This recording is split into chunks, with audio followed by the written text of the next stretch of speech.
শেখ হাসিনা পালানোর পর যেখানে সেখানে মানুষ ধর্মঘট করতেছে, বিভিন্ন পেশার মানুষ। এখানে দেখেন সিএনজিগুলোর কি পরিমাণ একটা জাম অবস্থা। এটা আসলে ন্যাচারাল কোনো জাম না, এই জামটা সৃষ্টি করা হয়েছে একটা ব্যারিকেডের মাধ্যমে। আসলে ঘটনাটা কি সেটা আপনাদের একটু বিস্তারিত বলি। এই রোডটা হলো একটা মোটামুটি ব্যস্ততম রোড বলতে পারেন। এখান থেকে সিএনজি যোগে শহরের বিভিন্ন কয়েকটি এলাকায় যাওয়া যায়। সেক্ষেত্রে এই এলাকায় সিএনজিটাই মূলত চলাচল করে। তো এখানে কিছু সিএনজি মামারা রাস্তা একদম আটকিয়ে দিয়েছে। এর ফলে কিন্তু চারপাশে জাম হয়ে গেছে। যদিও এখান থেকে শহরের বিভিন্ন এলাকায় সিএনজি যায়, তারপরও এই এলাকাটায় বা এই রাস্তাটাতে খুব একটা জাম হয় না সচরাচর। এখানে দেখতে পাচ্ছেন কিছু মানুষ সিএনজি দিয়ে ব্যারিকেড দিয়েছে।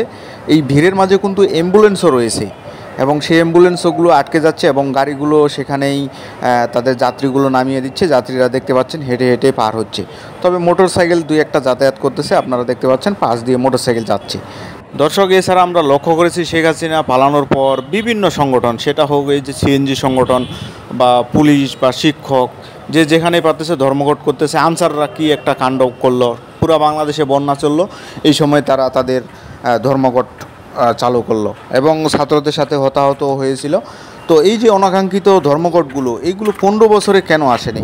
এই 15 বছরের বা শেখ হাসিনার আমলে যদি এই ধরনের দাবি দাওয়াগুলো তুলতো, তাহলে কি তাদেরকে জিম্মি করা হতো? বিষয়টা কি এরকম? তো এই নতুন সরকারের আমলেই এত কেন ধর্মঘট হচ্ছে?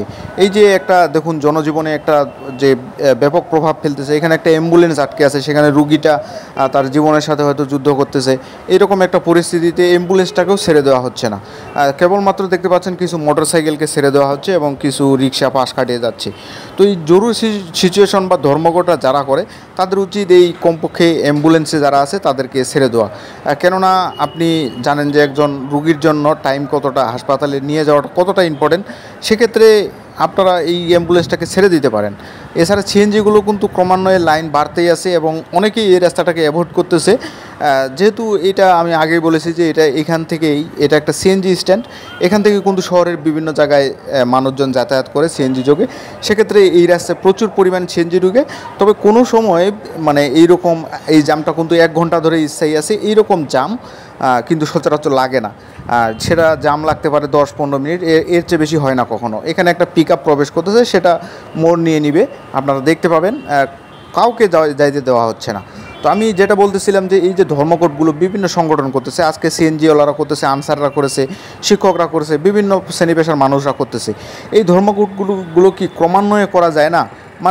আপনারা যদি একসাথে সব ধর্মঘট করে নতুন যে সরকার, সেটাকে একটা প্রেশারের বা তাদের যে কাজগুলো আছে সেটিকে ব্যাহত করেন, তাহলে একটা নতুন বাংলাদেশ কিভাবে আসবে? আসলে এই নতুন সরকার এসেছে, তাদেরকে একটু মানানসই হতে সময় দেওয়া দরকার। তারপর দাবি দাওয়াগুলো পেশ করুন আস্তে আস্তে। তো যারা 15 বছর জিম্মি হয়েছিলেন, অবশ্যই এখন আমাদের একটা মত প্রকাশ বা আপনাদের দাবি দাওয়াগুলো তুলে ধরার সময় এসেছে। তবে সেটা সঠিক সময়ে করতে হবে, এটা খেয়াল রাখা দরকার। তো দর্শক, প্রায় 1 ঘন্টা পর জামটা ছুটে যায়, স্বাভাবিক একটা পরিস্থিতি।